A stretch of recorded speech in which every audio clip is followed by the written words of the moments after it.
अहमद नवीद।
अस्सलाम वालेकुम स्टूडेंट्स। वालेकुम सलाम। वालेकुम सलाम सर। वालेकुम सलाम सर।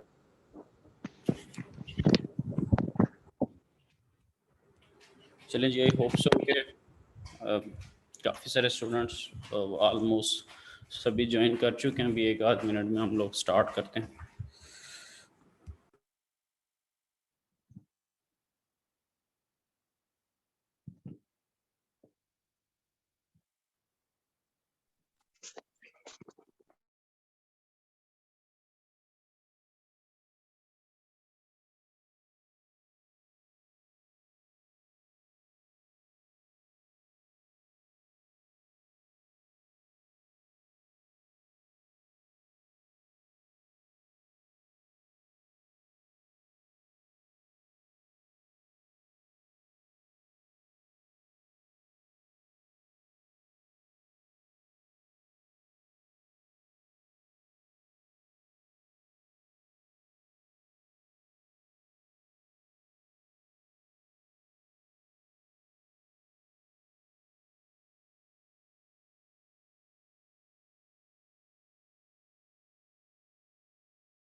अच्छा स्टूडेंट्स, एक और चीज़ है कि मैं ईमेल आपको की थी कल या परसों। सो उसमें एक चीज़ मैंने मेंशन की थी कि आप लोग अपना माई जो कोर्सेज़ आपके होते हैं ऑनलाइन पोर्टल पे जो नज़र आ रहा था उसके अकॉर्डिंगली आप अपने स्केड्यूल को देख के और जो आपका रिक्वायर्ड सेक्शन है उसके अकॉर्डिंगली आप लोगों ने क्लास जो है वो अटेंड करनी है, ठीक है। सो आई होप सो कि सभी ने उस चीज़ को चेकआउट किया होगा। क्योंकि एड एंड ड्रॉप पीरियड में या वैसे जो है सेक्शन बैलेंसिंग में सम हाउ अगर किसी का कोई डिफरेंट सेक्शन होता है तो उसको उसके अकॉर्डिंगली ही क्लासेस लेनी चाहिए, क्योंकि मेरे पास फिर उसकी स्पेस नहीं होगी उसके मार्क्स या अटेंडेंस लगाने की, और जहाँ पर उसकी स्पेस होगी वहाँ पर उसके एब्सेंट या ज़ीरो लग रहे होंगे। तो इट्स बेटर कि आप वो जो चीज़ें हैं उसको एक दफ़ा देख लें, अगर किसी का कोई इशू इन एनी केस है तो। अगर नहीं है तो that's fine, it's okay.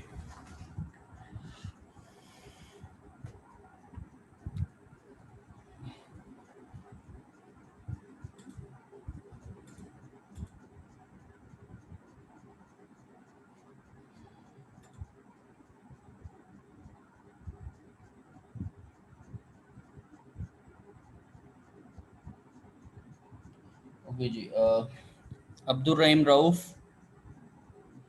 Present sir. ठीक है। अब्दुल सुबहान, यस सर। ठीक है जी। आबिदुल्ला, प्रेजेंट सर। ठीक है। Ali Hasan, present sir. ठीक है।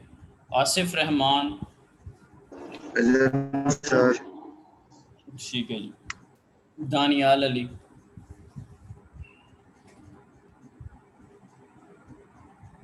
दानियाल नहीं है। Ehtesham, present sir. ठीक है। फैसल रहीम, Yes, sir. ठीक है। Faizan Tahir, Yes, sir. ठीक है। Feroz Ahmad Khan, Present, sir. ठीक है जी। हमील जफर, Present, sir. हमील है, Present, sir. Present. ठीक है, ठीक। ओके जी। Humair Anwar, present sir. ठीक है। मियां मोहम्मद उमैर, Yes, sir. ठीक है। मोहम्मद आसिफ मजीद, Yes, sir. ठीक। Mohammad Junaid Aslam, present sir. ठीक है। मोहम्मद तैयब, मोहम्मद तैयब नहीं। मोहम्मद अबू बकर आजम, Yes, sir. ठीक है। Mohammad Aqib Zahoor, present sir. ठीक। Mohammad Asad Ashraf, present sir. ठीक। Mohammad Bilal Babar, Present, sir. ठीक है। बिलाल बाबर जुनैर अजहर, Present. नजर, ठीक है। बिलाल। और मोहम्मद हसीब, Yes, sir. ठीक है। मोहम्मद हुसनैन, नहीं। Mohammad Moiz Saeed, Present, sir. ठीक है। Mohammad Rehan Tahir, Yes, sir. ठीक है जी। Mohammad Shahzeb Ashfaq, Present, sir. ठीक। Muqarrab Ahmad, present sir. ठीक है। Raza Faiz, present sir. हाँ जी रज़ा, करें ज़रा कोशिश बोलने की। Yes sir. ठीक है जी, रज़ा फैज है, ठीक है। ओके जी। Shahzeb Usman, Yes, sir. ठीक है। Usama Afzal, Yes, sir. Present. ठीक। Walid Mukhtar, present sir. Okay जी।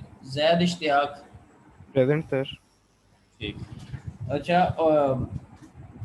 एक चीज़ क्लियर कर दूं कि सम टाइम ऑनलाइन लेक्चर के अंदर आवाम क्या करती, कोई बाइक पे बैठा हो कहीं जा रहा है, कोई कहीं से नाश्ते के टाइम आ रहा है, किसी ने पराठे लगवाए हुए हैं और अटेंडेंस के टाइम यस सर कह रहा है। तो ये जस्ट इमेजिन कीजिए आपकी रियल लाइफ में, रियलिटी में जैसे आप क्लास में आते हैं तो आप पहले अपना सारा स्केड्यूल मेंटेन करें और उतना पर्टिकुलर टाइम निकालें और उसके अकॉर्डिंगली क्लास ले रहे हैं, ठीक है। और आप अपनी क्लास पार्टिसिपेशन भी करें और अगर आपकी अटेंडेंस का टाइम है तो आप उस टाइम पे अटेंडेंस भी बोलें, ठीक है ना। ये नहीं है कि सुबह सुबह अब 8 बजे है तो इधर नहीं आना, तो पता लगे कि आधी क्लास धनिया लेने गई हुई है या दही लेने गई हुई, तो ये चीज़ उसको प्रॉपर क्लास के तौर पे लें। अदरवाइज़ या धनिया या दही इफेक्ट भी होगी, फिर जब एग्ज़ाम हो रहे होते हैं तो फिर कोई चीज़, किसी चीज़ का आइडिया नहीं होता, ठीक है। और वो इवेंचुअली ग्रेड में भी रिफ्लेक्ट बैक होती है, CLO PLO में भी reflect back. So it's better to focus on your class, ठीक है।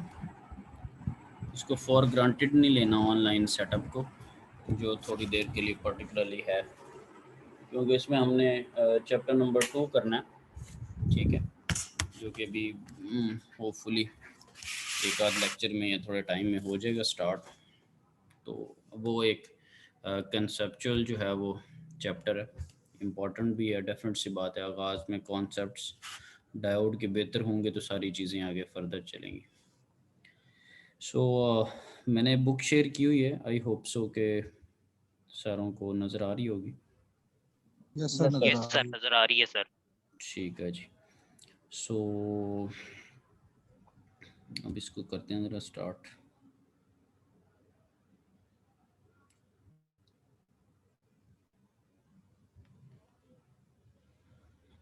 लास्ट टाइम हमने ना बड़ी डिटेल के अंदर फॉरवर्ड, रिवर्स और फिर जीनर रीजन का मैंने भी आपको बताया था, वो चीज़ें भी हमने डिस्कस की थी।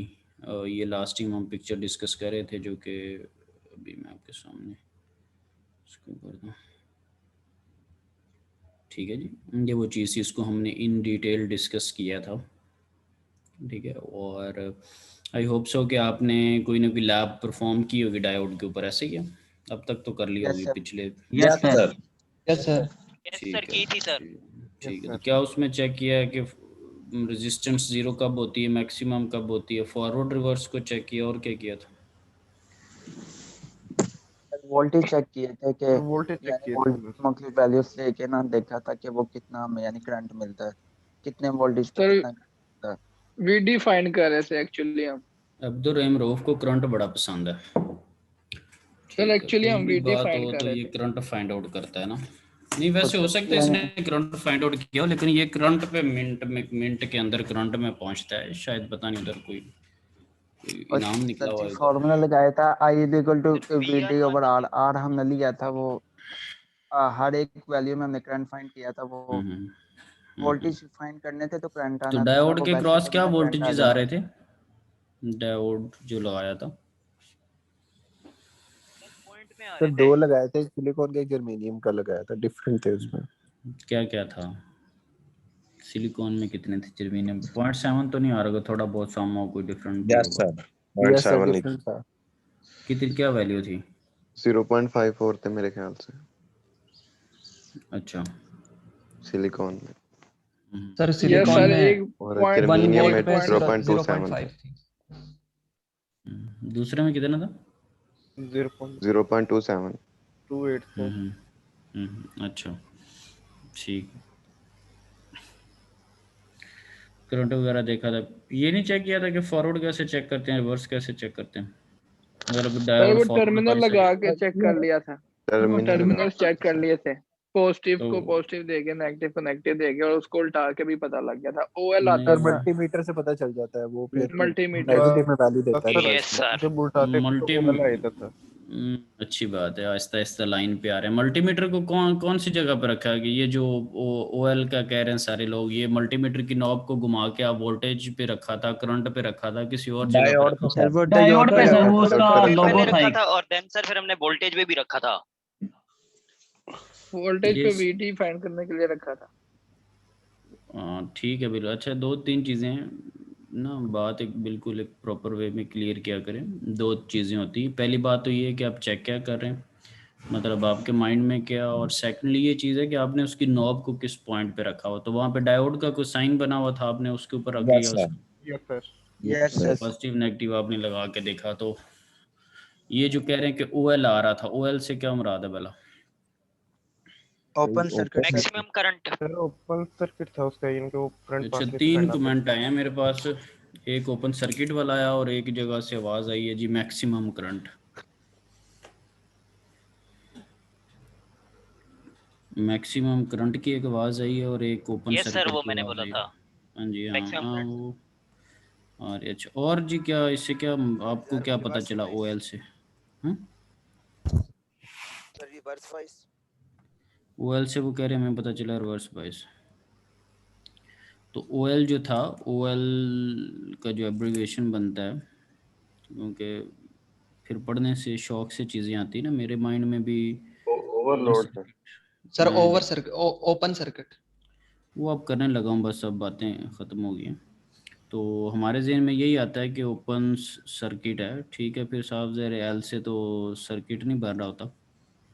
तो अब इसको ज़रा शौक की खातिर जब सर्च किया तो इस आइडिया हुआ कि ये इस ओ एल से मुराद, यानी कि उसने जो लिखा उससे मुराद क्या, ओपन लूप। वही चीज़ जिसको हम ओपन सर्किट कहते हैं, वही चीज़ क्या है, ओपन लूप। यानी कि आपके पास जो लूप है वो ओपन है। होता नहीं कि आप केवीएल केसीएल में कहते हैं कि ये लूप के अंदर क्या इक्वेशन बनेगी, इस लूप के अंदर, इस नोड के अंदर, समझने यस सर। बात? ठीक है, तो पहली चीज़ तो ये है कि शौक से कोई काम किया करें, ये वो मैकेनिक खरादगी और क्लरिकल लाइफ से बाहर आ जाएं। चीज़ों को देखा करें कि जजमेंट बन रही है नहीं बन रही। अल्लाह ताला ने शऊर दिया हुआ, घर वालों का पैसा लगा के 50,000 के बाहर रखे हुए, ये किस लिए? ये हिस्ट्री डिलीट करने के लिए है, ये क्या है ये? सो आप थोड़ा सा चीज़ों को फोकस करें, कि अंडरस्टैंडिंग किस तरह से लेनी है। तो आपने दे रिवर्स बाइसिंग में खैर आप जब ऑपोजिट आपने पोलैरिटीज़ लगाई हुई थी तो वो रिवर्स बाइस वालों का भी कमेंट ठीक है, ऑपोजिट पोलैरिटी थी, रिवर्स बाइसिंग थी, और आपके ओपन सर्किट वालों का भी कमेंट भी ठीक है कि जी ओपन सर्किट था लेकिन OL से बन रहा था ओपन लूप। ठीक है, बात वही है सारा कुछ। सो खैर ओपन लूप पे आपने देख लिया कि वहाँ पर अगर रेजिस्टेंस पे रख के उसको देखते तो रेजिस्टेंस की जो वैल्यू होती है ओपन लूप में वो मैक्सिमम होती है। ठीक है, और वहाँ पे OL मोस्टली लिखा आ जाता है। ठीक है, कुछ लोग इसको रेजिस्टेंस पे भी रख के चेक कर लेते हैं जिनके पास डायोड का सिंबल मल्टीमीटर पे अगर नहीं भी अवेलेबल तो। ठीक है, और जब आप शॉर्ट सर्किट के अंदर इसको देखते हैं सही पोलैरिटीज़ लगाते हैं तो वो शॉर्ट सर्किट के तौर पे बिहेव करता है और उसकी रेजिस्टेंस बहुत जो होती है वो मिनिमम होती है अगर मैं रेजिस्टेंस के थ्रू चेक करूँ। तो अगर ये डायोड के सिंबल के थ्रू चेक करूँ तो एक तरफ आपके पास ओपन लूप आ जाएगा और दूसरी तरफ आपके पास फिर क्या आया था, पॉजिटिव जो पोलैरिटी सही वाली पोलैरिटीज़ लगाई थी। तो इस पे कुछ वैल्यूज आ सर रही उस पे हमारे वो पास। रेजिस्टेंस की वोल्टेज आ वैल्यू जाते दे रहा था। वो वोल्टेज आपके पास जो डायोड के क्रॉस आ जाएंगे उसकी वैल्यू आ जाएगी। ठीक है, और अगर डायोड का सिंबल ना वो हो तो या फिर चीज़ को रेजिस्टेंस पे रख के चेक कर लेते हैं। ठीक है, तो आपको स्टार्ट वाले लेक्चर मैंने इतनी ज़्यादा पहले चैप्टर पे ज़ाया इसलिए किए हैं कि आप कोई थोड़ा सा अपने जहन को जो है ना वो साफ़ कर लें, लॉजिक बनती है नहीं बनती को थोड़ा सा खुद से सोचने वाले जो है ना वो बन जाएं। लकीर के फ़कीर ना हो कि टीचर ने एक लफ्ज़ बता दिया तो बस आप उसी गंगा जल में नहा रहे हैं। ठीक है, मार्केट में जो होता है ना वो टीचर बैठ के आपका इंटरव्यू नहीं ले रहा था, तो आप एक ही जो है ना वो बस पे बैठे हुए हैं, चाहे वो आपको जिधर मर्जी ले जाए। ओके जी, लास्ट टाइम हम रेजिस्टेंसेस को डिस्कस कर रहे थे और उस पर हमने देखा था कि हमारे पास डीसी और एसी। डीसी के अंदर क्या था कि हमारे पास एक ही कांस्टेंट एक वैल्यू थी, उसके ऊपर हमने रेजिस्टेंस देख ली, वही ओहम लॉ से जो रेजिस्टेंस का फॉर्मूला होता है V = IR से जो रेजिस्टेंस आती है। और एक में हमने लास्ट टाइम देखा था कि अगर ये वो पॉइंट था जिसको हम लास्ट टाइम स्टडी कर रहे थे कि अगर आपके पास अल्टरनेटिंग सिग्नल हो, ठीक है, तो एक चीज़ को हम Q पॉइंट कंसिडर कर रहे होते हैं जिसके ऊपर कुछ वैल्यू होती है और कुछ उसके नीचे वैल्यू होती है। तो ये Q पॉइंट बेसिकली है क्या, अभी आपको IV ये डायोड की जो ब्लैक कर्व एक्सपोनेंशियली इंक्रीमेंट हो रहा है इसकी हम बात करें तो इसके ऊपर जो Q पॉइंट है is derived from the word quiescent which means still और unvarying, यानी कि जो पॉइंट वेरी नहीं कर रहा, हम कोई एक सिंपल एक पॉइंट उसके ऊपर कंसिडर कर रहे हैं जो कि वेरी नहीं कर रहा। आप अगर AC सिग्नल अभी साइनोसाइडल आपके सामने नज़र आ रहा है तो जीरो एक्सिस के ऊपर एक्स एक्सिस के ऊपर अगर आप देखें तो वो वाला पॉइंट आपको स्टिल लगता है जहाँ पर आपको सिग्नल वेरी करता हुआ नज़र नहीं आ रहा, जो भी सिग्नल है वो उसके ऊपर क्या, ठीक है, वो कोई भी एक पॉइंट आप ले लें क्यूसेट पॉइंट। लास्ट टाइम भी इस पर कमेंट हुआ था, उसमें कुछ आप ऐड करते हैं और कुछ अगर माइनस करते हैं तो सम हाउ आपके पास एक चेंज आ जाती है। ठीक है, तो लास्ट टाइम हमने इसके ऊपर एक न्यूमेरिकल भी किया था। हमारे पास जो चीज़ लिखी हुई थी डेटा के अंदर उसको थोड़ा देख लेते हैं कि व्हाट वाज दैट। हमारे पास ये एक डेटा था कि for the characteristics of figure 1.27, ठीक है, ये IV characteristic curves and diode की, और वो नीचे ये वाली फिगर हमारे पास गिवन है ये भी नज़र आ रही। उसके ऊपर ये कि determine the AC resistance at ID = 2 milliampere और रेजिस्टेंस 25 मिली एम्पेयर, और फिर ये कि compare the results of part and B। जब हम 2 की बात करें तो 2 के अकॉर्डिंगली अगर आप देखें 2 को अगर आप अपना क्यूसेट पॉइंट लें Q पॉइंट, तो 2 से थोड़ा ऊपर और 2 से थोड़ा नीचे अगर आप दो डिफरेंट पॉइंट्स को डिस्कस करेंगे तो चेंज तो तभी आएगा ना, और जो आपके पास अल्टरनेटिव सिग्नल है वो भी वेरी कर रहा है ऑब्वियसली। सो ये हमारे पास अब वो 2 पॉइंट है जिस पे उसने कहा कि फाइंड आउट आप करें, तो 2 से थोड़ा ऊपर दैट इज़ 4 और 2 से उतना ही नीचे दैट इज़ 0। तो आपके पास दो पॉइंट्स आ चुके हैं कि एक 4 एम्पेयर वाला पॉइंट है और एक 0 एम्पेयर वाला पॉइंट है। आप जब उनका डिफरेंस लेंगे तो ये करंट के अंदर चेंज आ जाएगा। इसी तरह जब वोल्टेज की आप चेंज देखेंगे तो आप देख लें कि 4 के ऊपर क्या वोल्टेजेस हैं। तो 4 के ऊपर जो है वो 0.7 से ज़्यादा और 0.8 के करीब कोई वैल्यू है जो कि आपको नज़र आ रही होगी। ये वाली वैल्यू है जो कि 0.8 से थोड़ा सा कम है, ठीक है। और जो 0 के ऊपर है, 0 के ऊपर क्या वोल्टेज हम कंसिडर करें जी, ये 0 पे 0 क्यों होंगे? 0 पे 0 होंगे जी। ठीक है, तो ये दो वैल्यूज़ हमने कंसिडर कर ली कि एक 0.8 से कम है, क्योंकि जब आप प्रॉपर उसको फिर लेबल करेंगे अपने ग्राफ को, जैसे आप छोटी क्लासेस के अंदर आप वो ग्राफ यूज़ करते हो तो बॉक्सेस प्रॉपर बने होते हैं ना, तो उसके अंदर आप एनालाइज कर लेते हैं।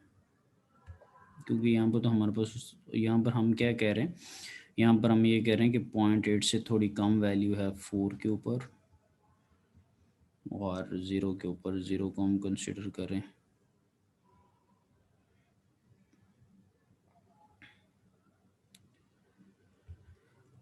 अच्छा, अब यहाँ पर अगर देखें तो 4 के साथ 0 जो है वो लिया हुआ आपने, ठीक है। और नेक्स्ट में आपके पास 0 एम्पेयर के ऊपर।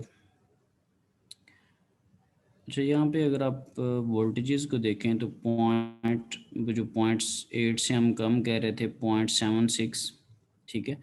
लेकिन 0 के ऊपर अगर आप उसको देखें तो वो आपके पास 0.65 वोल्ट लिखा हुआ है। अब आगे हमने कुछ चीज़ें खैर डिस्कस भी करनी है कि हमारे पास जो डायोड हैं वो प्रैक्टिकल डायोड है या हमारे पास आइडियल डायोड है, ठीक है। आइडियल डायोड और प्रैक्टिकल डायोड का भी फ़र्क भी देखेंगे कि हमारे पास वैल्यूज़ आ रही हैं या नहीं आ रही, ठीक है।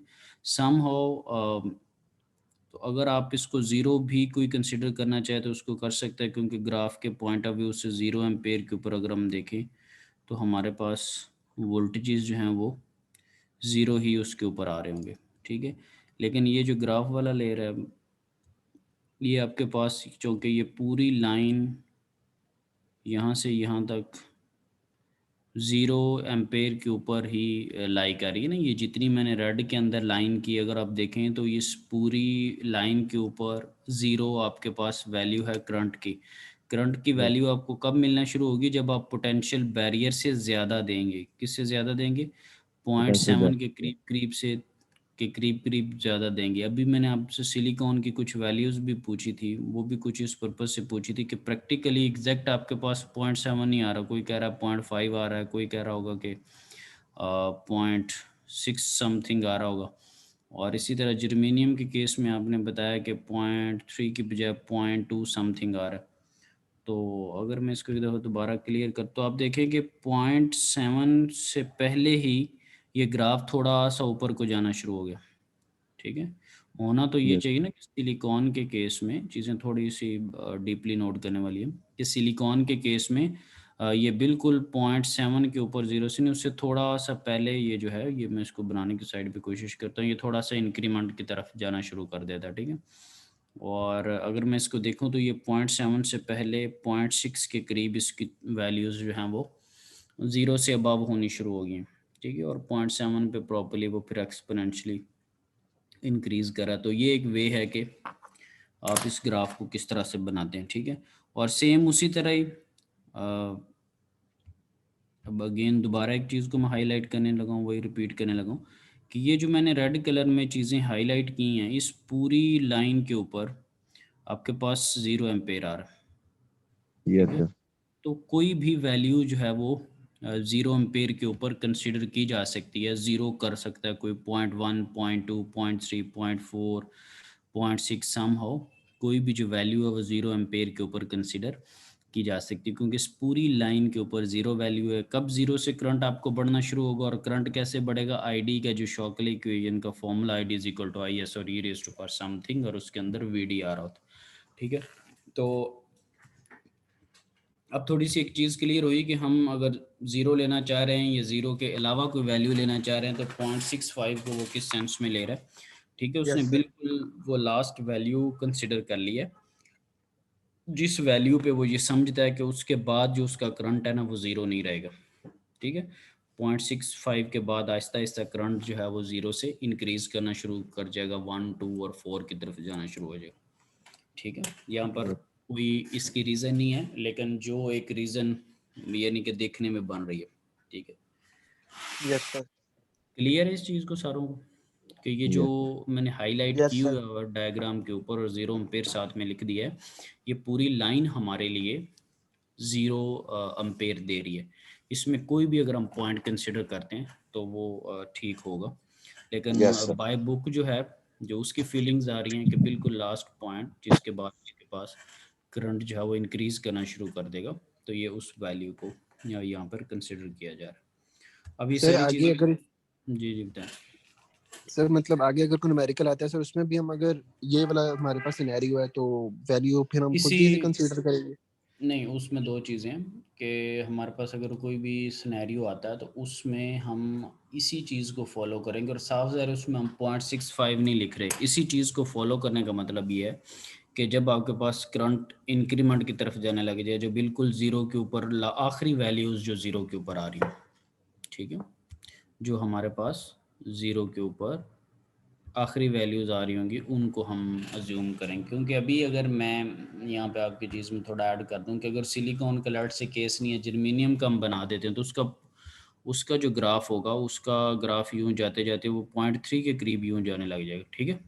Yes sir. उसमें तो फिर हम 0.65 वाली टर्म नहीं लिख सकते ना, तो उसमें हम क्या करेंगे, मैं यहाँ पे सर्कल एक बनाने की कोशिश करता हूँ, तो उसके करीब आप क्या करेंगे कि देखेंगे कि ग्राफ कब आपके पास बिल्कुल एंड पे 0 के करीब। तो ये जिन्होंने क्वेश्चन किया है कि थोड़ी सी चीज़ क्लियर हुई है? जी सर सर, जी इस तरह सर। तो हम जी इधर बताएं। 0.59 भी लिख सकते हैं, क्योंकि लिख 59 से सकते वो हैं। देखें, up हो रहा दो तीन चीज़ें, ये मैंने पहले ही आपको बात क्लियर कर दी थी कि अगर इसको बिल्कुल को फ्रैक्शंस के अंदर जा रहा है तो वो तो उसके पास फिर करेक्टरिस्टिक किसी प्रॉपर बॉक्सेस वाले ब्लॉक के अंदर बनी हो, तो फिर जाके ये सारी वैल्यूज़ जो हैं वो सामने आती हैं कि बिल्कुल आप आखिरी फ्रैक्शन पे अगर इतना ही डीपली उसको देख रहे हो तो, ठीक है। तो 0.95 की भी वही बात है, 0.6 की भी वही बात है, 0.65 पे भी आप उसी चीज़ को कंसिडर करें। सो थोड़ा सा हमने रियलिटी के करीब रहने की कोशिश करनी है। बाकी समझ, जब ये अभी 0.8 की मैंने जब बात की थी तो मैंने आपको कहा था कि 0.8 से थोड़ा सा कम है, तो वो मैंने इसलिए कहा था कि ये मैं अभी लाइन हाईलाइट करने लगा हूँ, ये 0.8 वाली लाइन थी, और आपका जो डॉटेड है वो 0.8 से देखें थोड़ा सा उससे पीछे, ठीक है, यस ये सर। आपकी डॉटेड लाइन है, ठीक है। Yes sir. तो इसकी बेस के ऊपर, और वो फिर हमने यहाँ पर देखा कि वो 0.76 उसने कंसिडर किया हुआ था, और इट लुक्स फाइन कि ओके जी ठीक है, समझ रहे हैं मान। तो ये चीज़ है, क्योंकि एग्जैक्ट हमारे पास वो नहीं है। आई होप सो कि आप सब ने यूज़ किया होगा जो आपके पास ग्राफ होता है और उसके अंदर ग्रिड लेआउट जो बनी होती सारी, ठीक है, आप छोटे छोटे पॉइंट्स को कंसिडर कर रहे थे उसके अंदर। मैथ में की हुए ना ग्राफ यार? Yes sir, yes sir. हाँ यस सर, फर्स्ट सेमेस्टर में भी की थी ग्राफ। ठीक है, ठीक। सो चलें जी, ये आपके पास एक रेजिस्टेंस की वैल्यू आ गई। ठीक इसी तरह अगर आप कोई डिफरेंट वैल्यू लेते हैं तो उसने लिखा हुआ I D is equal to 25 milliampere के ऊपर अगर आप कंसिडर करते हैं, जो कि आपके पास डेटा के अंदर भी है, तो अगेन 25 मिली एम्पेयर के ऊपर उसने 30 की वैल्यू ले ली और 20 की वैल्यू ले ली, और 30 के ऊपर जो डेटा ले रहा है और 20 के ऊपर जो डेटा ले रहा है, जब उनको आप माइनस करेंगे तो आपके पास एक चेंज आएगी, ठीक है। 30 माइनस 20 उसने लिखा भी हुआ है कि डेल्टा ID, ठीक है। और इसी तरह इन्हीं दो करंट्स के ऊपर जो आप वोल्टेज कंसिडर कर रहे होंगे, उनका जब आप फ़र्क लेंगे, डिफरेंस लेंगे, तो वो आपके पास जो है वो VD का डिफरेंस। तो वो जो 2 पॉइंट्स 30 वाली लाइन को भी वो नीचे ले आया, और 25 वाली लाइन को भी नीचे वो ले आया, और 20 वाली लाइन को भी वो नीचे ले आया, ठीक है। और इनके ऊपर वैल्यूज़ जो हैं वो, अब ये जब आप ये नीचे डॉटेड लाइन आ रही है तो आपको पता है कि ये 0.8 के ऊपर टच कर रही आके, ठीक है, और बाकी जो है उससे थोड़ा सा कम लग रही, तो सेम उसी तरह ही, ठीक है, 0.8 वोल्ट आपके पास 30 पे है, और जो आपके पास 20 पे है दैट इज़ 0.78, और उनका आपने डिफरेंस लिया हुआ है, और जो करंट था 25 उसने कहा हुआ था, दो का आपने डिफरेंस लिया हुआ 30 माइनस 20, 5 आप अप हैं और 5 डाउन है, तो ये आपके पास खैर रेजिस्टेंस वगैरह और इस तरह की सारी चीज़ें आपके सामने आ रही। फिर उसने आपसे कहा हुआ सम हाउ कि आपने कंपेयर करना है, और कंपैरिजन में ही थोड़े कॉन्सेप्ट्स जो हैं वो बेहतर होते हैं। लेट्स सी कि कंपैरिजन किससे करवा रहा है। उसने कहा compare the results of part A and part B to the DC resistance at each current level. अब हर करंट लेवल के ऊपर आपने बताना हर करंट लेवल क्या है कि पार्ट ए के अंदर 2 मिली एम्पेयर था करंट का लेवल और पार्ट बी के अंदर 25 मिली एम्पेयर था। और चूँकि आपके पास पार्ट ए और पार्ट बी के अंदर आप एसी सिग्नल को कंसिडर कर रहे थे और एसी की वैल्यू वेरी करती है, वो 2 से थोड़ा ऊपर भी थी, 2 से ज़्यादा कम भी थी। और इसी तरह 25 को जब आप कंसिडर कर रहे थे अगेन 25 से ज़्यादा भी थी, 25 से कम भी थी। तो ये एक रिफ्लेक्शन थी अल्टरनेटिंग सिग्नल की।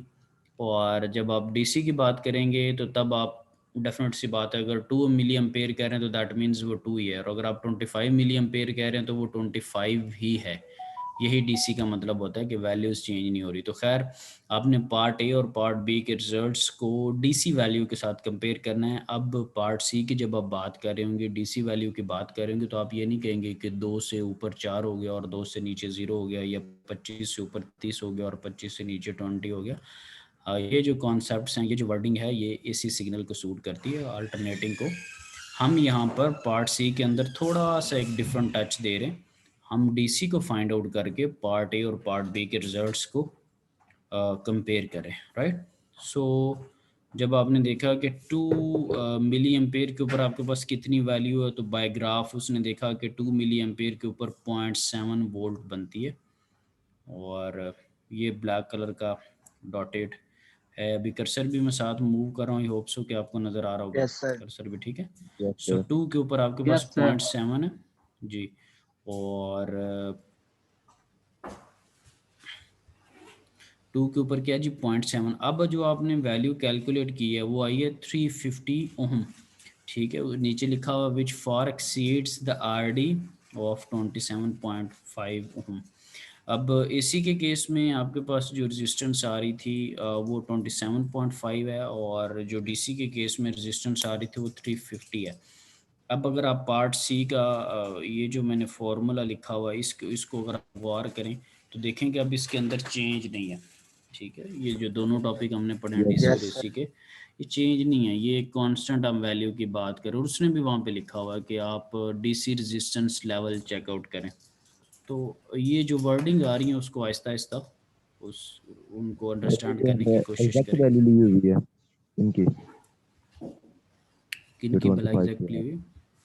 ये 25 पे एग्जैक्ट वैल्यू आएगी, वो 0.7 और 2 25 पे भी और 2 पे भी, क्योंकि 2 आपने पार्ट्स किए हैं। Yes sir. सॉल्यूशन के अलावा पहले उसके क्वेश्चन को डिस्कस कर। उसने कहा कि compare the results of part A and part B. तो सबसे पहले तो देखिए कि पार्ट ए और पार्ट बी में आपने काम क्या किया। आपने एक एसी सिग्नल लिया है और 2 के अंदर आपने 2 को जो कंसिडर किया वो 4 और 0 कंसिडर कर लिया, 2 के ऊपर और नीचे वैल्यू, ठीक है। और इसी तरह आपने जब 25 की बात की तो आपने 25 से 5 ऊपर और 5 नीचे कंसिडर कर लिया। वो आपकी अपनी मर्जी, आप 3 ऊपर कर रहे हैं, 3 नीचे कर रहे हैं, 5 ऊपर कर रहे हैं, 5 नीचे कर रहे हैं। तो इस तरह से आपने पार्ट ए और पार्ट बी सॉल्व किए हैं, जो कि प्योर एसी सिग्नल का आपको रिफ्लेक्शन दे रहे हैं, राइट। ये अब बिल्कुल चीज़ साइड पे होगी। वो हमने 2 पार्ट सॉल्व कर लिया, आंसर हमारे पास कहीं ना कहीं सेव है। अब आपने क्या करना है कि उन रिजल्ट्स को कंपेयर करना है किन के साथ, क्योंकि कोई सेपरेट एक वैल्यू आएगी तो फिर मैं कंपैरिजन करना चाहूँगा। तो अब मैं बताता हूँ कि दूसरी value to the DC resistance at each current level. DC resistance का मतलब क्या है कि जो करंट्स की वैल्यूज़ होंगी वो चेंज नहीं हो रही होंगी। वो 25 के ऊपर 30 और 20 नहीं हो रही होंगी, वो 2 के ऊपर 4 और 0s नहीं हो रही होंगी, ठीक है। तो फिर क्या हो रही होंगी, DC resistance at each current level. Each current level का क्या मतलब है कि पार्ट ए के सेंस में ईच का मतलब है 2 मिली एम्पेयर, और पार्ट बी की सेंस में उस ईच का क्या मतलब है कि 25 मिली एम्पेयर, ठीक है। Yes sir. बात समझ। तो ये वो चीज़ थी। सबसे पहले तो हमने, क्योंकि अगर वो डेटा ठीक होगा, यानी कि डेटा को ठीक रीड आउट किया होगा तो फिर न्यूमेरिकल अच्छे से सॉल्व हो जाएगा, अदरवाइज़ वो फिर रट्टा बन जाता है, उसको याद करना बन जाता है। तो 2 के ऊपर हमने वैल्यू निकाली। अब इसी तरह 25 के ऊपर देखते हैं, कुछ ने कहा हुआ ना कि ईच करंट लेवल, ठीक है। तो 25 मिली एम्पेयर के ऊपर डायग्राम के ऊपर जो आपके पास कैरेक्टरिस्टिक है वो उसके अंदर 0.79 वोल्ट बनता है। तो वो R D is equal to V D और आई डी आपने कर दिया। तो अगेन यहाँ पर आपने क्या काम किया कि यहाँ पर आपने उस तरह से नहीं किया कि 25 की जगह 30 - 20 कर रहे हो, आपने चेंज नहीं ली। अल्टरनेटिंग में sir. आप क्या कंसिडर चेंज हो, राइट। सो यहाँ पर आपने देख लिया क्योंकि यार जो आरडी के ऊपर वैल्यू आ रही थी ना दैट वाज 2 और यहाँ पर जो वैल्यू आ रही वो 31.62, तो डेफिनेट सी बात है एक रीजनेबल फ़र्क है। क्यों आपको आपके ख्याल में ये फ़र्क आ रहा है, और खैर आना भी चाहिए, ये एक रियल सिनेरियो है और बिल्कुल खैर मुझे तो वाज़े, आपके ख्याल में क्यों डिफरेंस आ रहा है? सर ये एसी में Okay, चेंज sir, होता है तो सर अब डीसी में फाइंड कीजिए। एसी में करंट वेरी कर रहा है और डीसी में उधर कुछ। yes sir. ये नीचे लिखा भी होगा ना कि एसी की आपके पास 2 थी और डीसी के अंदर, तो ये बिल्कुल कमेंट ठीक है कि जो अल्टरनेटिंग है उसकी डिफरेंट वोल्टेजेस के ऊपर डिफरेंट करंट्स की वैल्यू वो सेम नहीं रह रही, ठीक है। तो फिर एक सेम वैल्यू के साथ एक बदलने वाली चीज़ का कोई कंपैरिजन नहीं बनता, और दैट इज़ अंडरस्टूड कि उसमें सम हाउ कोई ना कोई डिफरेंस आना है, दैट इज़ अ लॉजिकल, ठीक है। कि एक वोल्टेज कुछ और है, करंट कुछ और है, अगले लम्हे कुछ और है। अगर आप साइनोसाइडल को भी देखें तो प्रॉपर आपके पास इंक्रीजिंग और डिक्रीजिंग और सारी वैल्यूज़ जो हैं वो डिफरेंट आ रही होती हैं, ठीक है। सो ऑब्वियसली ये अंडरस्टूड सी बात है।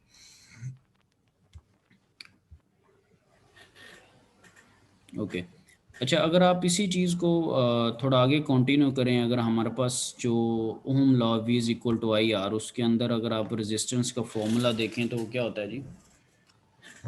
R is equal to V over I. R is equal to V over I. V over I, ठीक है।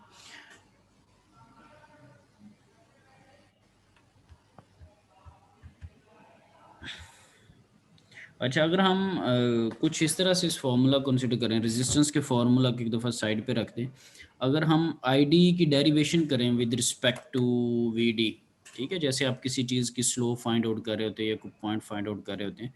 सो अगर मैं जो ID है, मेरे पास जो करंट का फार्मूला होता है और वो मुझे पता है उस फार्मूला का कि दैट इज़ IS e⁻VD और NVT और -1, ये पूरी मुझे इक्वेशन का पता है, शॉकले इक्वेशन का। अगर मैं शॉकले इक्वेशन को विद रिस्पेक्ट टू VD उसका डेरिवेटिव लूँ, ठीक है, अगर मैं Yes sir. ठीक है, और इस फंक्शन का, इस पूरे फंक्शन का जो है उसका मैं डेरिवेटिव लूँ, ठीक है। सो वो एक स्लोप और उस सेंस में मैंने उसको कंसिडर करना है, जो कि आपने FSC के अंदर स्लोप का चैप्टर पढ़ा होगा, y is equal to mx, और ये जो अभी थर्मो के अंदर भी मैंने आपको डिफरेंट पॉइंट्स के ऊपर जो वैल्यूज़ निकालनी सिखाई थी, y2 - y1 और x2 - x1 और सम हो। तो खैर वो स्लोप का एक इन डिटेल हमने एक चैप्टर को डिस्कस किया था। सो इन शॉर्ट ये है कि अगर मैं एनी हाउ डेरिवेटिव लूँ करंट का विद रिस्पेक्ट टू VD, ठीक है, और डेरिवेटिव लूँगा, फिर मुझे पता है कि एक्सपोनेंशियल में जो आता है उसके किस तरह से मैं डेरिवेटिव लेता हूँ, क्या करता हूँ, सम हाउ अगर मेरे पास डेरिवेटिव लेता हूँ, मैं उसको सॉल्व करता हूँ और मेरे पास कुछ इस तरह का रिजल्ट आ जाता है आफ्टर द डेरिवेशन। और मुझे ये भी पता है कि जो ID की वैल्यू होती है वो मिली एम्पेयर्स के अंदर अमूमन आ रही होती है। आई डोंट नो कि आपने जो फाइंड आउट की थी वो किस सेंस में आ रही थी, आपको मैं Sir, बार मिली बार में ही आ पिछले रही थी वो। मिली में आ रही थी सर। ठीक है, और IS की वैल्यू किस में आ रही थी? बहुत छोटी वैल्यू होगी वो कुछ, तो खैर वो सर वो मैं कोई बार बार माइक्रो या पिको में आ रही थी। वो मैं बार बार आपको थ्योरी में जो बार बार अक्सर कहता था कि बहुत कम वैल्यू होगी, माइक्रो, पिको, नैनोज, ये इस तरह की जो बातें करता था, नैनो या पिकोज की, वो बात करने का मकसद ये होता है कि जब आप लैब कर रहे होंगे तो आप अपनी आंखें और दिमाग थोड़ा खुला रखें, आप थोड़ा एनालाइज करेंगे। अदरवाइज मुझे बार बार आपसे पूछने की क्या ज़रूरत है कि आप लैब में क्या कर रहे हैं, मेरी तरफ से जो मर्जी कर रहे हो, क्या ख्याल है, मैं तो थ्योरी ऐसे पढ़ा ही रहा है हूँ, सर। यस ठीक है। सर। सो तो अगर फिजिक्स के या मैथमेटिकल पॉइंट ऑफ व्यू से हमें ये होता है कि बड़ी वैल्यू को हम इग्नोर कर देते हैं, और सॉरी छोटी वैल्यू को हम जो है वो इग्नोर कर देते हैं एडिशन या सब्ट्रैक्शन के अंदर। क्या मल्टीप्लिकेशन में हम छोटी वैल्यू को इग्नोर करते होते हैं? No sir. नहीं करते, No, क्योंकि sir. उसमें उसका एक रीजनेबल इफेक्ट उसके ऊपर आ रहा था। ये प्लस और माइनस के अंदर ही होता है कि जो छोटी वैल्यू उसको हम इग्नोर कर देते हैं, कि वो ऐड करके भी कोई खास फर्क नहीं डाल रही और सब्ट्रैक्ट होकर भी कोई खास फर्क नहीं डाल रही। सो इन एनी हो, आपने कुछ उसको डेरिवेशन ली तो कुछ इस तरह का आपके पास रिजल्ट आ रहा था ब्रैकेट के अंदर के ID + IS। तो आपको पता है कि डायोड का जो करंट है वो ज़्यादा होता है सैचुरेशन करंट से। सो अगर आप इग्नोर करना चाहें तो आप इग्नोर कर सकते हैं, लेकिन मैंने आपको लास्ट टाइम थर्मो में भी बताया था कि देखें इज इक्वल टू का साइन था, अब आपके पास अप्रॉक्सीमेटली का साइन होना Yes, शुरू हो गया। sir. That is understood. ये वो जो उस तरह की बातें होती है कि सर जी आंसर में फ़र्क आएगा सम हाउ, तो वो इस चीज़ का इकरार कर रहा है, अप्रॉक्सीमेटली का साइन लगा के इकरार कर रहा है कि that is not is equal to, that is approximately is equal to, ठीक है। और उसमें भी जब आप सपोजिशन करते थे कंप्रेस लिक्विड रीजन के लिए जब डेटा अवेलेबल नहीं होता था तो आप क्या करते थे, आप Yes, sir. अप्रॉक्सीमेट करते थे, ठीक है। सो आप साइन भी चेंज कर लेते। तो खैर ये भी एक मैथ की एक सिंपल सी चीज़ है। चलते चलते हमारे पास एक चीज़ आ गई कि I D is equal to N V T, ठीक है। और अब ये अगर बात करें जो रेजिस्टेंस है वो आई ओवर वी नहीं होता, रेजिस्टेंस का क्या फॉर्मूला होता है? V over R I. is equal to V over I. V over I, वो वोल्टेज ओवर करंट होता है, ना कि करंट ओवर वोल्टेज होता है, ठीक है। Yes, सो अगर sir. आप इसी चीज़ को रेजिस्टेंस के सेंस में लेके जाना चाहें तो आपको इस फॉर्मूले का जो आंसर है उसको फ्लिप करना पड़ेगा। क्या ख्याल है? अगर मैं इसको रेजिस्टेंस करना Yes, चाहूँ, जो sir. चीज़ मैंने हाईलाइट Yes, की sir. हो, तो मुझे इसको उल्टाना पड़ेगा, ठीक है। सो Yes, अगर इसको Yes, मैं sir. रिवर्स कर लूँ तो मेरे पास बन जाएगा N V T over I D. अब वी टी आपने लास्ट टाइम भी वी टी को सॉल्व किया था बिल्कुल इस चैप्टर के आगाज़ के अंदर। वी टी को आपने वी टी के अंदर 27 डिग्री आपने लिया, उसके अंदर 273 ऐड किया, 300 केल्विन आपने कुछ सम हाउ बनाया था जिसको आप 25 या 27 को रूम टेम्परेचर भी कह लेते हैं।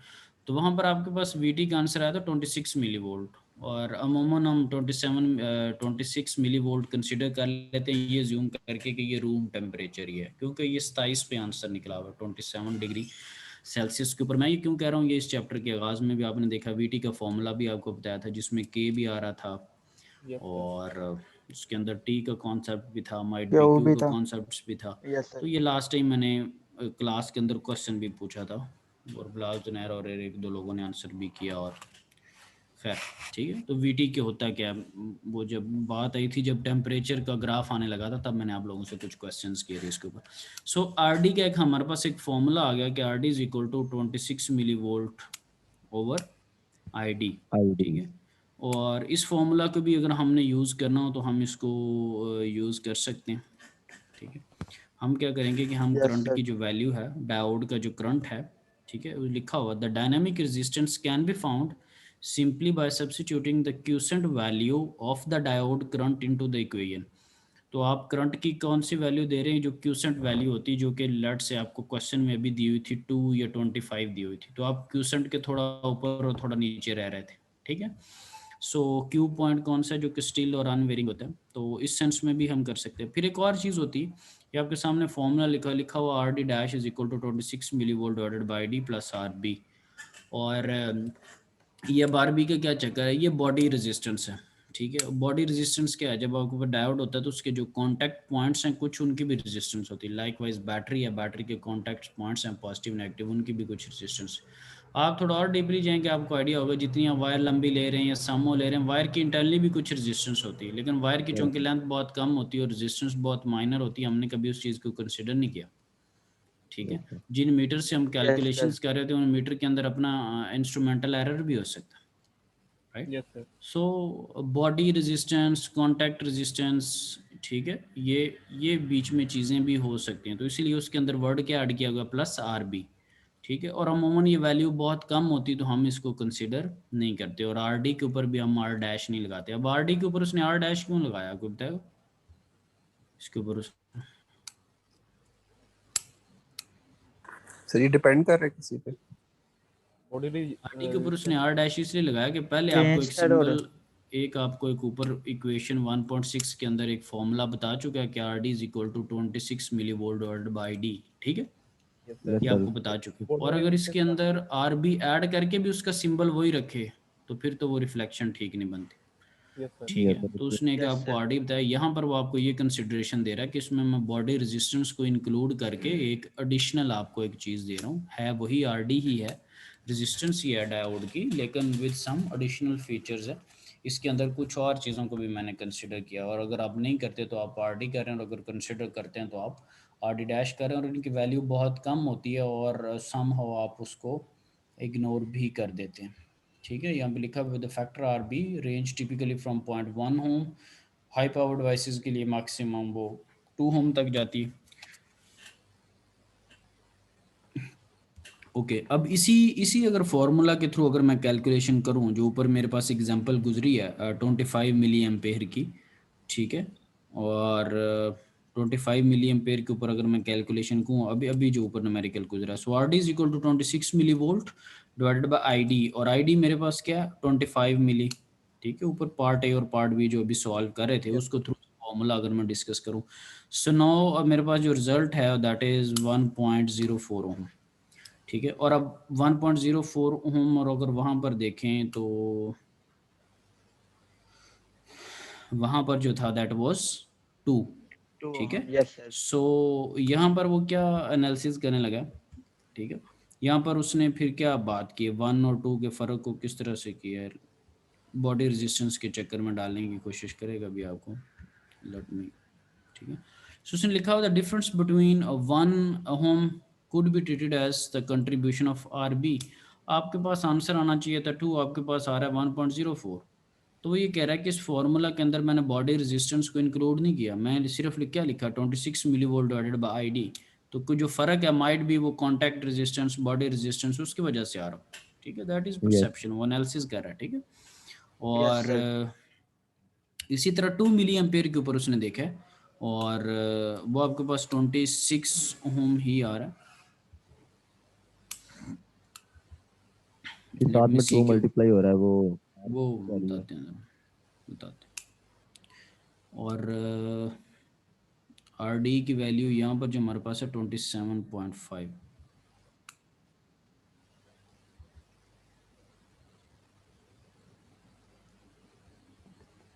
वहाँ पर 27 पॉइंट क्या थी 5 थी, ठीक है। और यहाँ पर कितनी आ रही, लेकिन 2 वाली वैल्यू वाले भी, ठीक है। 2 वाली वैल्यू को अब देख ले क्या। So for example 1.4 AC resistance जो 2 मिली ओम पे थी, बिला वजह हम आगे गए, यहाँ पे खुद ही लिखा हुआ था। सो 2 पे 27.5 थी। अब देखें उसने क्या लिखा हुआ, using equation 1.6 by multiplying a factor of 2। क्यों कह रहा है देखते हैं कि आपके पास जो नी पॉइंट है जहाँ पे ग्राफ आपका नी शेप में बना होता है, ठीक है, घुटना टाइप शक्ल में। सो जहाँ पे बिल्कुल नी शेप बन रही होती है आपकी, जहाँ से बिल्कुल जीरो से ऊपर वो उठना आपका ग्राफ शुरू हुआ, वो अभी एक्सपोनेंशियल में बहुत ऊपर नहीं गया, जो लोअर वैल्यूज़ हमारे पास होती हैं, लाइकवाइज 2 मिली एम्पेयर का यहाँ पर केस था। तो छोटी जो वैल्यू होती हैं, जो नी पॉइंट के करीब वैल्यू, वहाँ पर आप एन की वैल्यू को क्या ले रहे हैं, आप एन को 2 कंसिडर करते हैं। अदरवाइज आपने एन को क्या कंसिडर किया हुआ, ऊपर अगर आप देखें तो एन को आपने 1 कंसिडर किया हुआ था, ठीक है। एन को जो है वो आपने, ठीक है, 1 कंसिडर किया हुआ, ठीक है। सो एक खैर एक छोटी सी चीज़ है, खैर इस पे इतना टाइम मैं नहीं लगाऊंगा, क्योंकि जितना आप डीप जाते जाएँ फिर उसने लिखा हुआ भी है, कोई ख़ास चीज़ें नहीं, मेरे ख्याल से जितना इसके बारे में बता दी काफ़ी है। इसी तरह मेरे पास जैसे मैंने डीसी वैल्यू को देखा और एसी वैल्यू को देखा, इसी तरह आगे मेरे पास है एवरेज एसी रेजिस्टेंस, वही चीज़ें हैं, जस्ट वो आगे रिफ्लेक्ट बैक हो रही हैं, सेम उसी तरह उनकी कॉपीज़ ही हैं। इसमें क्या है कि आप इसमें कंसिडर करें पॉइंट टू पॉइंट को, चीज़ अगर आप देखें तो आपके पास वही चीज़ है। फॉर्मूला अगर आप देखें तो डीवीडी ओवर डीआईडी है, लेकिन यहाँ पर थोड़ा सा उसको कैलकुलेट करने का अंदाज जो है वो हल्का से चेंज हो जाएगा। यहाँ पर नीचे क्या लिखा हुआ, पॉइंट टू पॉइंट, कि आप एक पॉइंट से लेके दूसरे पॉइंट के दरमियान में देख रहे हैं कि क्या चेंज आ रहा है। और अल्टरनेटिंग के अंदर आप ऊपर जो एसी के अंदर आपकी क्या अप्रोच थी, आपके पास एक क्यू पॉइंट था और आप उससे कुछ थोड़ा ऊपर और कुछ थोड़ा नीचे ऑब्जर्व कर रहे थे, ठीक है। चीज़ें उसमें भी चेंज हो रही थी, चीज़ें इसमें भी चेंज हो रही, वो भी अल्टरनेटिंग का टच दे रहा था, ये भी आपको अल्टरनेटिंग का ही कॉन्सेप्ट जो है वो दे रहा है। सो अब यहाँ पर अगर हम देखें तो उसने कुछ एक 17 पे वैल्यू ली और एक 2 पे ली, यानी कि पॉइंट टू पॉइंट, 2 से लेके 17, जो पॉइंट टू पॉइंट का वर्ड मैंने हाईलाइट किया। और साफ ज़रा जब 17 और 2 को डिस्कस कर रहा है तो इन्हीं के ऊपर जो वोल्टेजेस होंगे उनको डिस्कस कर लेगा। ये जो कॉन्सेप्ट है इसको वो पॉइंट टू पॉइंट कह लेते हैं। फिर समरी के लिए उसने आसानी के लिए नीचे आपको चीज़ें भी बना दी हैं कि डीसी और स्टैटिक में क्या होता है, इक्वेशन उसकी ये है, R is equal to V over I, और स्लोप आपके पास कुछ इस तरह की आपको नज़र आ रही थी ग्राफ के ऊपर। और फिर जब आप एसी या डायनामिक की बात कर रहे थे कर्व आपके पास कुछ यूँ आ रही होती है, आप कोई 2 पॉइंट ले लेते हैं, वो डी आई बन जाता है, और दूसरे जो 2 पॉइंट्स होते हैं वो डी वी बन जाता है। देखिए ना, पूरा थ्रू आपको वो करेक्टरिस्टिक कर्व और उसकी साइड पे पूरी डिस्क्रिप्शन आपको बताई हुई है, ठीक है।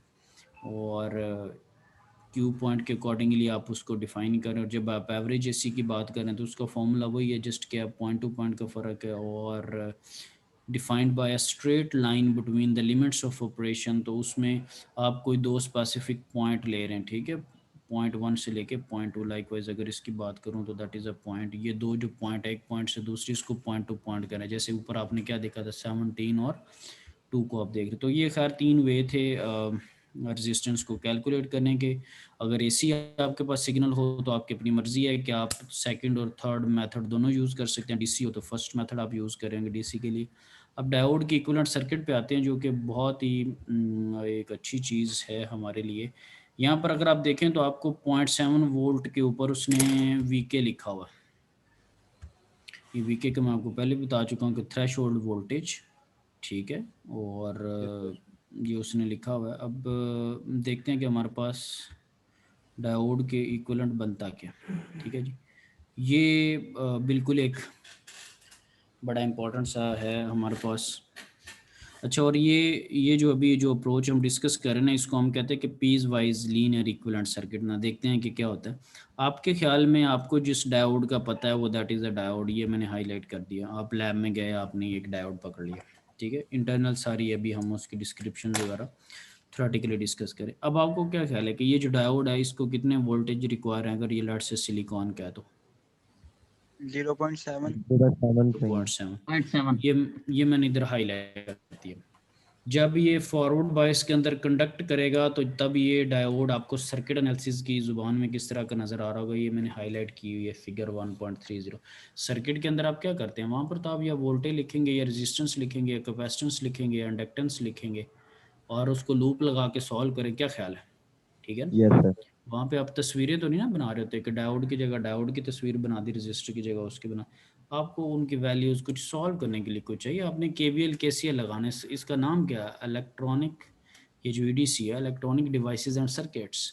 डिवाइस को आपने पढ़ा, फिर उसका सर्किट बनाएंगे तभी न्यूमेरिकली उसे सॉल्व करने के हल होंगे। So that is 0.7। और अब आपने एक चीज़ ये देखी है कि इनकी जो रेजिस्टेंस होती है, ठीक है, अभी आपने DC या AC रेजिस्टेंस को स्टडी किया, तो इनकी जो रेजिस्टेंस है आगे क्या लिखा हुआ, 10 ओम। 10 ओम या कोई भी आपके पास एक माइनर सी अमाउंट के अंदर रेजिस्टेंस, जो कि आपको एक फील दे रहा है कि ये कुछ इस तरह से चीज़ें होती हैं, ठीक है। Yes sir. आगे आपके पास लिखा हुआ आइडियल डायोड, ठीक है, तो वो अभी इससे बिल्कुल नेक्स्ट में आइडियल डायोड का हमारे पास कॉन्सेप्ट आएगा कि आइडियल डायोड होता क्या। आइडियल डायोड ने कुछ भी नहीं करना, वो सिंपल किसी तरह एक वायर, ये जो मैं नीचे लाइन लगा रहा हूँ इसकी तरह सिंपल एक वायर है, ठीक है, जो कि VD जब आप उसको फॉरवर्ड वाइस में जोड़ेंगे तो 0 से ऊपर जैसे ही आप देंगे, या बल्कि 0 के ऊपर ही जैसे ही आपने फॉरवर्ड वाइस में कॉन्टैक्ट उनके जोड़े हैं, पॉजिटिव को पॉजिटिव, नेगेटिव को नेगेटिव, तो आपके पास करंट फ्लो करना शुरू कर देगा। वो बिल्कुल एक वायर की तरह बिहेव करता है जिसकी कोई रेजिस्टेंस नहीं होती और उसका कोई पोटेंशियल बैरियर नहीं होता, ठीक है जी।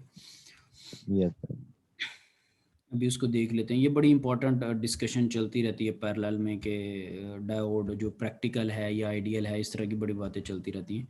अब उसी चीज़ के एक सिंप्लीफाइड वर्जन आपके पास आ गया, उसके अंदर कोई रेजिस्टेंस वगैरह इंक्लूड नहीं है, ठीक है, कोई रेजिस्टेंस जो है वो इंक्लूड नहीं है, ठीक है।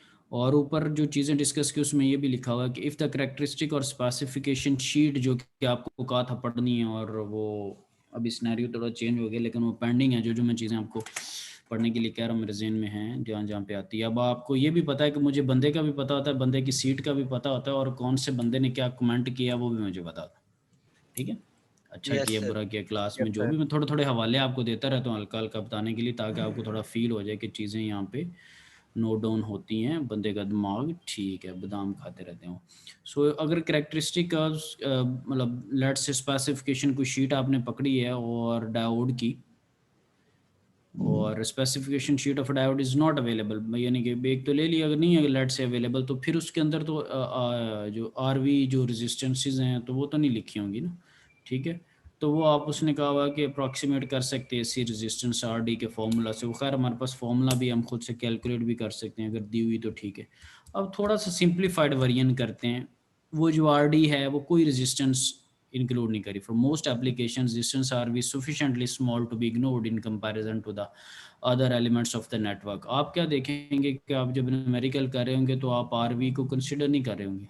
RV के न्यूमेरिकल में तो RV आएगा ऑब्वियसली, टॉपिक के अलावा जब थोड़ा आगे फर्दर मूव ऑन कर जाएंगे तो आप रेजिस्टेंसेस बीच में नहीं देखेंगे। सो व्हाट इज दिस, ये बेसिकली एक सिंप्लीफाइड वर्जन है। आपने थोड़ा आसानी के लिए चीज़ों को बीच में से वो जो है रिमूव कर दी। क्यों रिमूव किया, लिख के लिखा हुआ पूरा कॉन्सेप्ट होता है कि स्मॉल वैल्यू और we are ignoring, that's fine. अब आप देखें आप सिंप्लीफाइड इक्विवेलेंट सर्किट के अंदर रेजिस्टेंस आ रही है। No sir. अब उसका ग्राफ देखें ज़रा, ग्राफ किस तरह का बन गया। ग्राफ के अंदर जो आर ए वी है वो जीरो होगी। आर ए वी क्या होगी, जीरो होगी।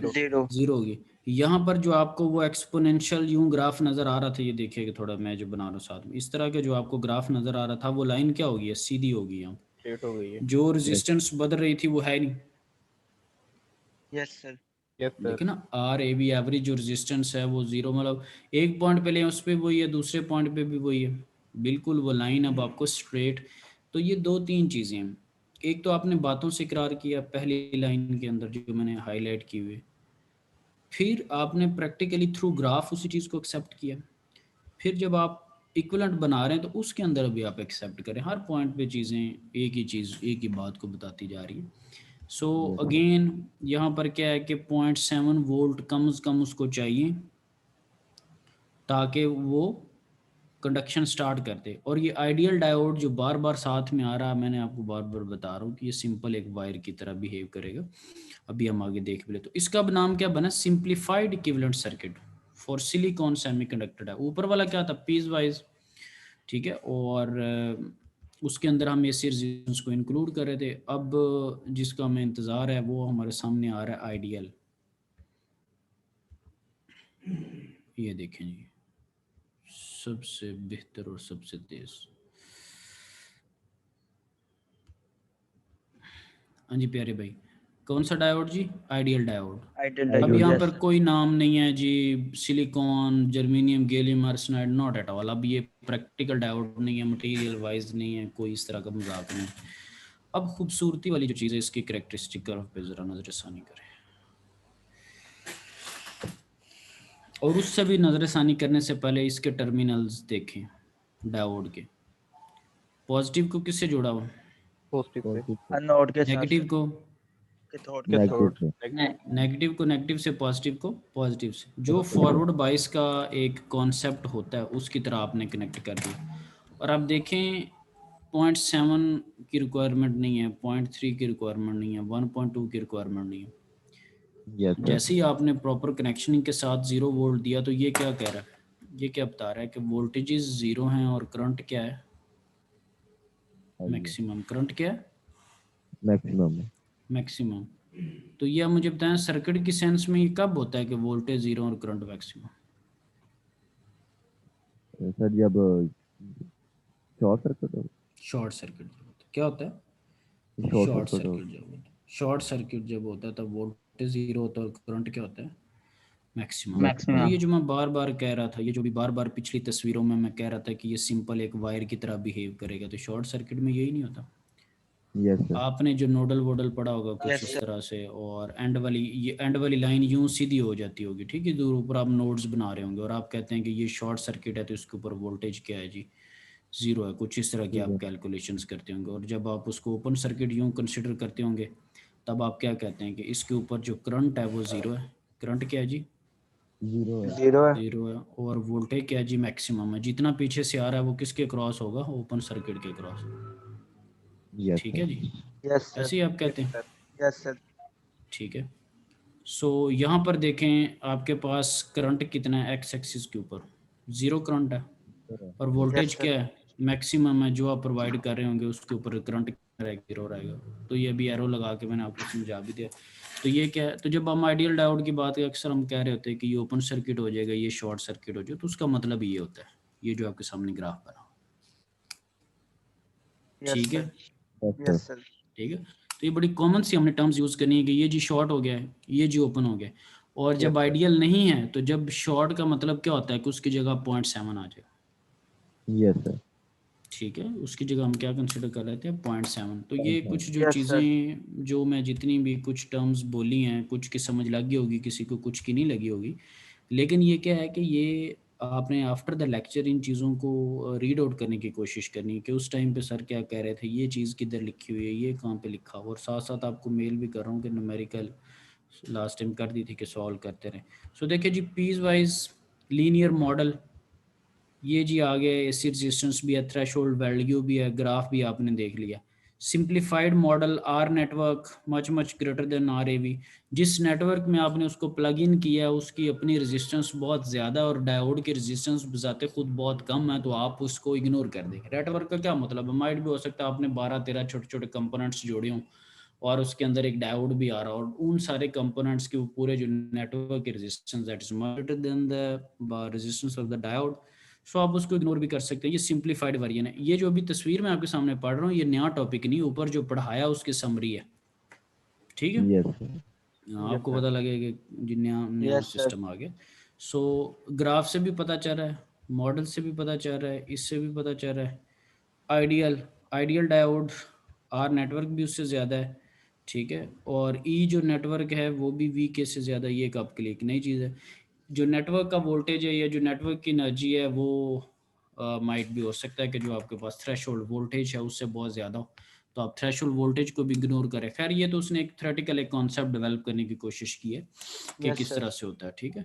सो आइडियल डायोड के केस में हमारे पास क्या है कि पोटेंशियल, कोई हमें पोटेंशियल बैरियर नहीं रिक्वायर, ठीक है, लेकिन जैसे ही हम प्रैक्टिकल की बात करेंगे तो ये किधर शिफ्ट हो जाएगा, वीके की तरफ। इसको 0.7, 0.3, 1.2 करने ही होंगे, ठीक है। और यहाँ पर और ये जो चीज़ें हैं साथ में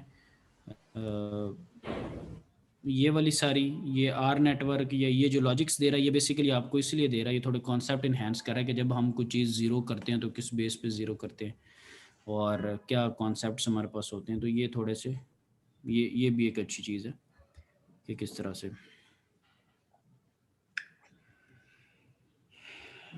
अच्छा जी,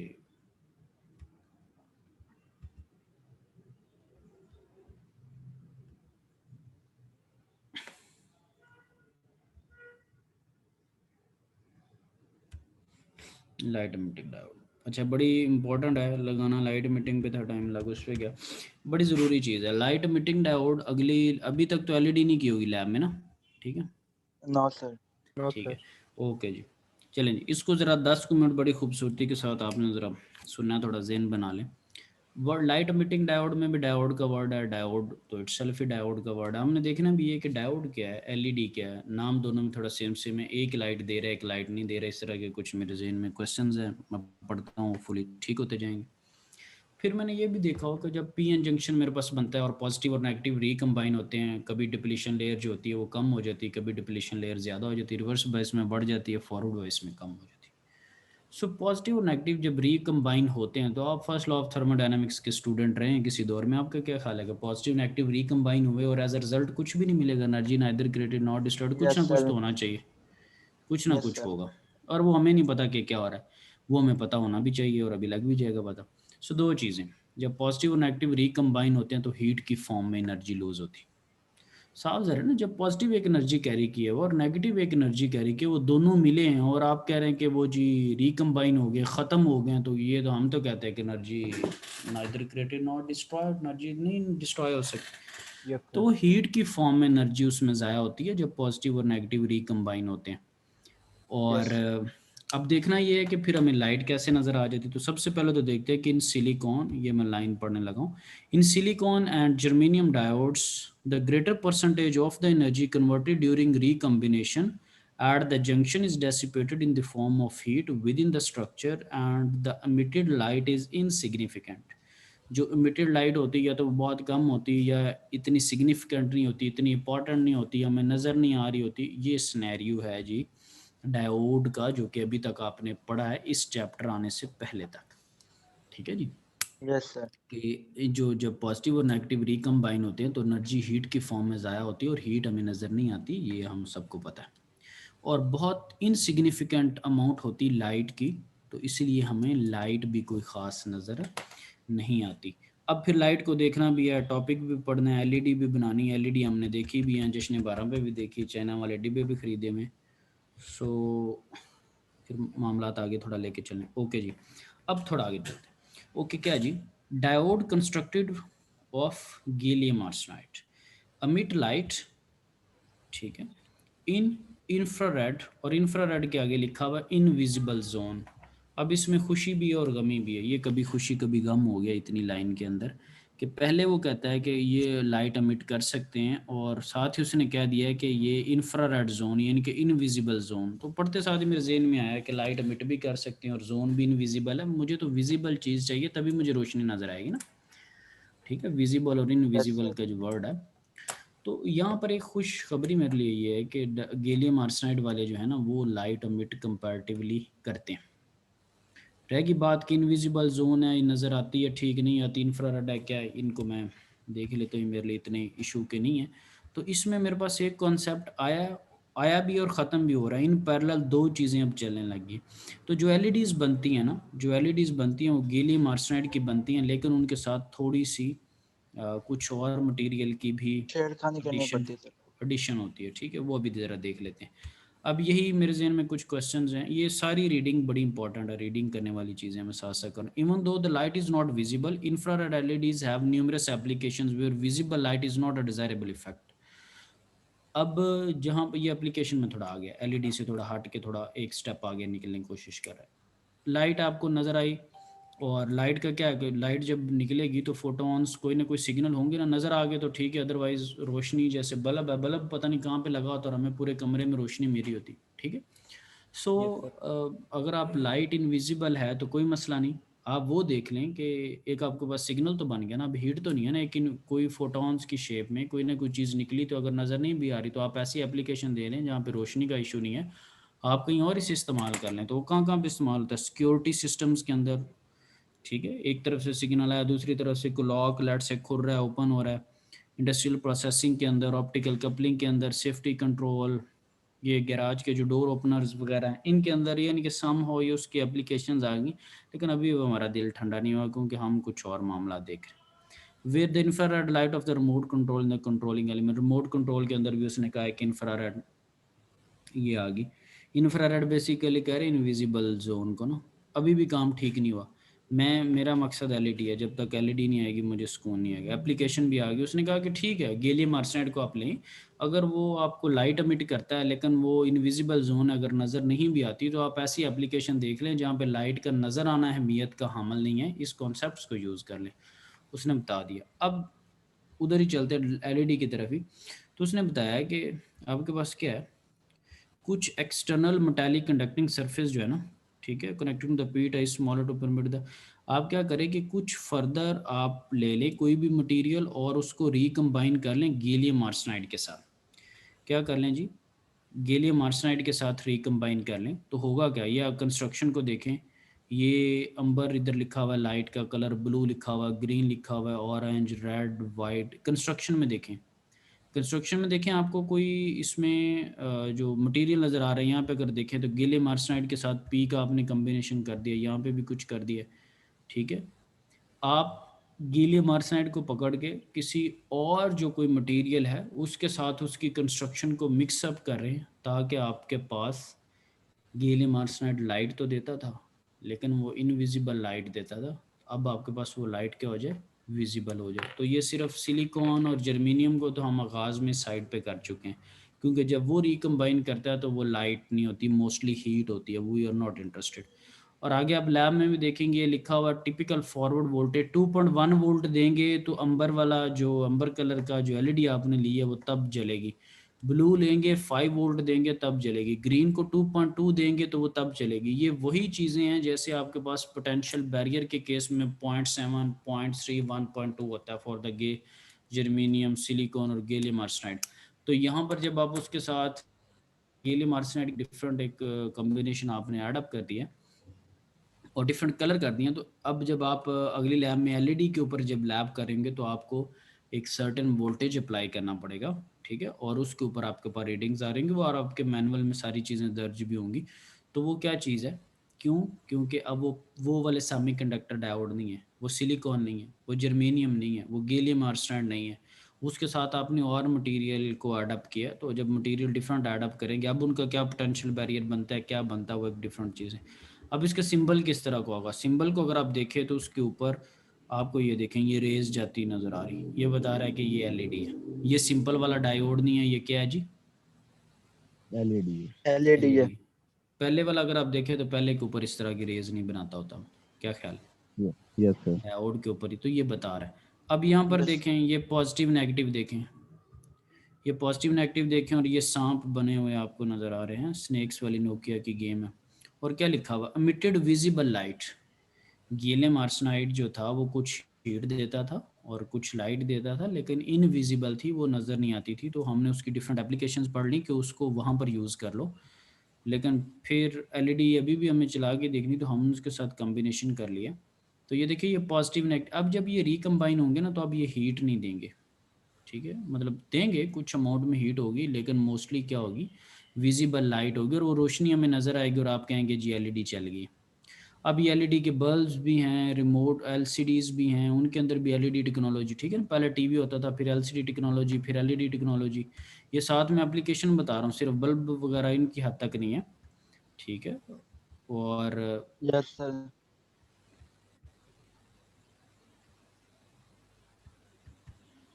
और इनके लिए चूँकि ये लाइट है ना, तो इसके लिए आप वर्ड जो इस इनकी वेवलेंथ है ना, lambda is equal to C over f आप यूज़ करते हैं, ठीक है। लैम्डा का फॉर्मूला क्या है, lambda is equal to C over f. C इसमें क्या होता है, speed of light, f frequency, और लैम्डा क्या है, वेवलेंथ है। अब ये इसका मैं ग्राफ देखता हूँ, ये देखिए ये स्पेक्ट्रम होता है और ये बड़ा इंपॉर्टेंट स्पेक्ट्रम है। Standard response curve of a human eye showing the eye response to the light energy peaks at green and falls off for blue and red। ये एक ह्यूमन एक जो आँख है वो जो एक लाइट को जो हम देखते हैं जब, तो हमारे पास कुछ इस तरह से ये अल्ट्रा वायलेट है, ये आपके पास इंफ्रारेड है, ठीक है। इंफ्रारेड का अब आपको इंफ्रारेड का क्या लिखा हुआ था, इंफ्रारेड का प्यारे भाई वर्ड वहाँ पर क्या लिखा हुआ था, इंफ्रारेड के साथ ब्रैकेट में एक वर्ड लिखा हुआ था इनविजिबल, ठीक है, ठीक है। तो ये देखे ना, इसके साथ आपको यहाँ पे कोई कलरिंग भी नज़र नहीं आ रही, ये देखें यहाँ पर उस तरह की चीज़ नहीं। लेकिन आप ये देखें कि जो आपके पास ये चीज़ है इसके अंदर देखिए ब्लू उसने लिखा हुआ, आपको पता है ब्लू रंग क्या होता है, यहाँ पर इस वेवलेंथ के ऊपर ऑरेंज है, इस वेवलेंथ के ऊपर रेड है, और ग्रीन जो है वो 550 के ऊपर आपके पास ग्रीन भी है, ठीक है, इसके ऊपर आपके पास येलो भी है। तो इतनी अगर वेवलेंथ आप प्रोड्यूस कर लेते हैं तो आपको वो वाला कलर जो है वो नज़र आना शुरू हो जाएगा। अब ये जो बात है lambda is equal to C over F की, अब इसमें क्वेश्चन ये आता है कि मैं इतनी वेवलेंथ मैं कहाँ से ले आऊँ, ये क्या बात होगी कि मैं इतनी वेवलेंथ प्रोड्यूस कर लूँ। सो आपके पास ई का जो फॉर्मूला है, E is equal to H C over lambda type एक आपके पास फॉर्मूला होगा, it should be written over there.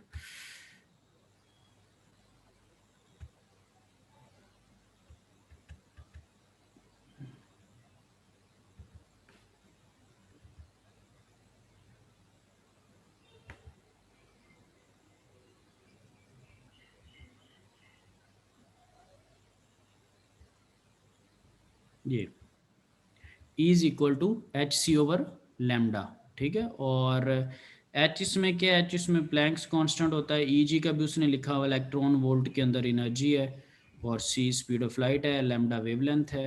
अब इससे बेसिकली हमें आइडिया ये होता है कि कितनी मैं एनर्जी प्रोवाइड करूँ मेरे पास ग्रीन लाइट नज़र आ जाए, कितनी मैं एनर्जी प्रोवाइड करूँ मेरे पास येलो लाइट नज़र आ जाए।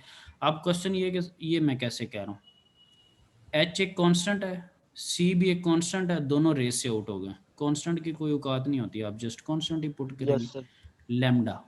लैम्डा वेरी कर सकता है और ई जी इलेक्ट्रॉन वोल्ट वेरी कर सकते हैं।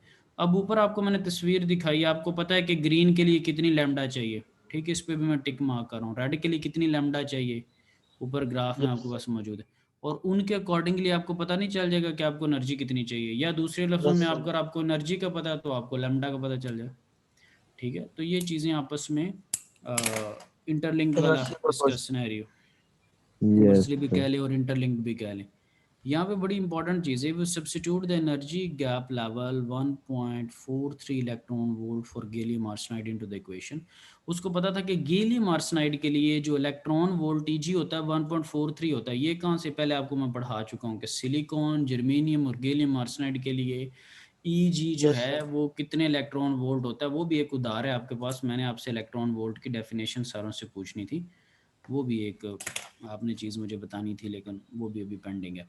सो उस पॉइंट के ऊपर मैंने आपको बताया था कि हर मटेरियल के लिए कितनी ईवी होती है। तो आपको पता है कि 1.43 इलेक्ट्रॉन वोल्ट आप इस इक्वेशन में पुट करें 1.16 में, कि जी ईजी जो है वो दैट इज़ 1.43, ठीक है। सो आपके पास जो लैम्डा का आंसर आ रहा है ना प्यारे भाई, वो आ रहा है 869 नैनोमीटर, ठीक है। इसको मैंने एक जेन में रख लिया।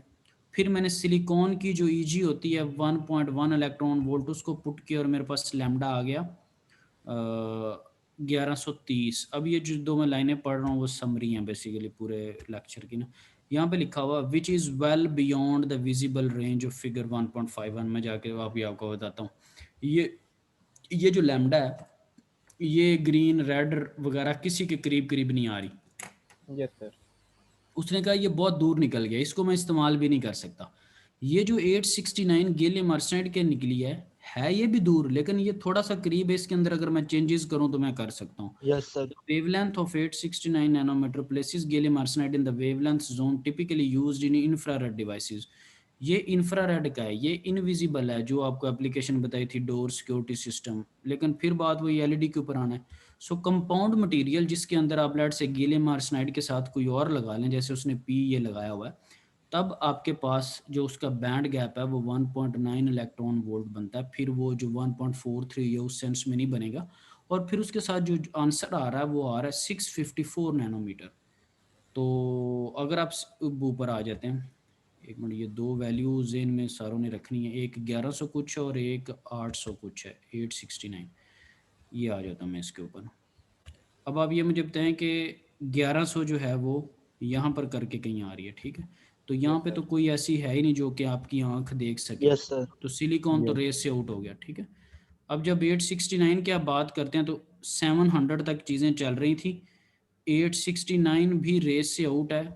उसके लिए भी डोर और सिक्योरिटी और इस तरह की चीज़ें गैलियम आर्सेनाइड के लिए। लेकिन अगर मैं इसके साथ थोड़ी सी कम्बिनेशन करूं तो मैं वापस 869 से मैं 600 पे आ सकता हूँ, 700 पे आ सकता हूँ, 550 पे आ सकता हूँ, 400 वाले रीजन में वापस जा सकता हूँ।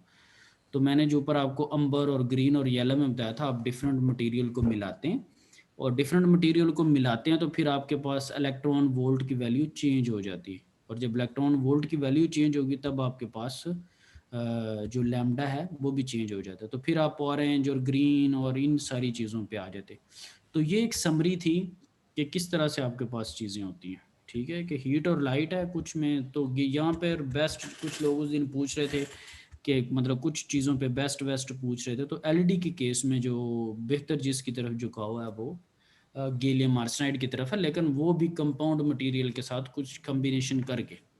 अपनी इसकी 869 आई थी जो कि फिर भी यूज़ नहीं हो सकती, तो जब आपने कम्बिनेशन किया तब 654 है। इस पर जब आप एक लैब भी करेंगे, कुछ चीज़ें करेंगे, इसके ऊपर कोई कमेंट हुआ तो उसको फिर हम डिस्कस करेंगे। लेकिन इसके लिए आपने ई का फॉर्मूला आपको आना चाहिए, E is equal to H C over lambda. आपको पता हो कि ई और लैम्डा का क्या रिलेशन है।